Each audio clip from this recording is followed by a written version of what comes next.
This episode of the Young Turks brought to you by Audible.com. Get a free audiobook at audiblepodcast.com/TYT.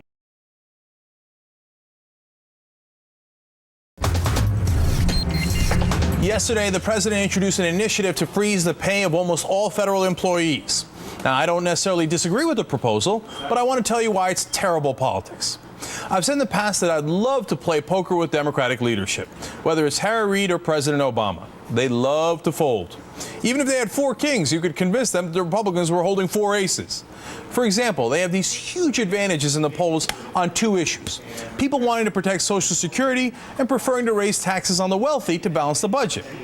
But Republicans yell boo on raising taxes for anybody and on the need to cut Social Security to balance the budget.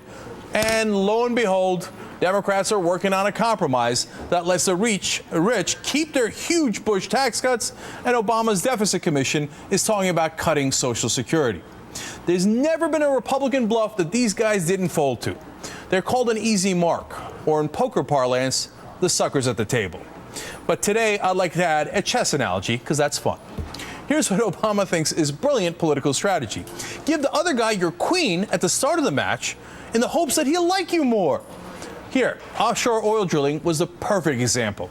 He did a preemptive strike against his own side and agreed to GOP proposal on drilling.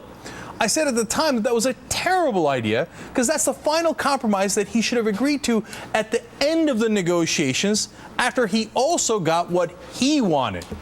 At the time, some Obama loyalists said I couldn't possibly understand his political genius. You know what happened next? The BP oil spill.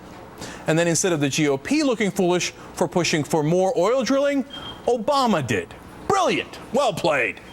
Now we have the same exact thing going on with the federal payroll freeze. That might be a fine point to compromise on eventually. But if you give away the queen before the negotiations begin, then they have no incentive to give you what you want. This isn't that hard, is it? And Communications Director Dan Pfeiffer seemed to suggest to Huffington Post that this was smart because the Republicans couldn't object, since it was their idea that the White House was wholesale adopting. Now, can you imagine any Republican bragging that they completely came to a Democratic proposal? Inconceivable. And besides which, he's wrong. The minute they agree to a 2-year freeze, the Republicans will ask for a 5-year freeze or a 10-year freeze. Why not? I would. If they gave me the queen, why not ask for the bishop and the knight too? Whether it's chess or poker, the game gets a lot easier if you're playing against the suckers at the table. Anna, we got a new sponsor, Audible.com. Go. I love Audible.com because they have over 75,000 titles to choose from, and you can download on both your iPod or your MP3 player. They're actually the largest provider of downloadable digital audiobooks, so you can choose any book you like. And if you go through us, you actually get a free audiobook of your choice, which is a pretty good deal.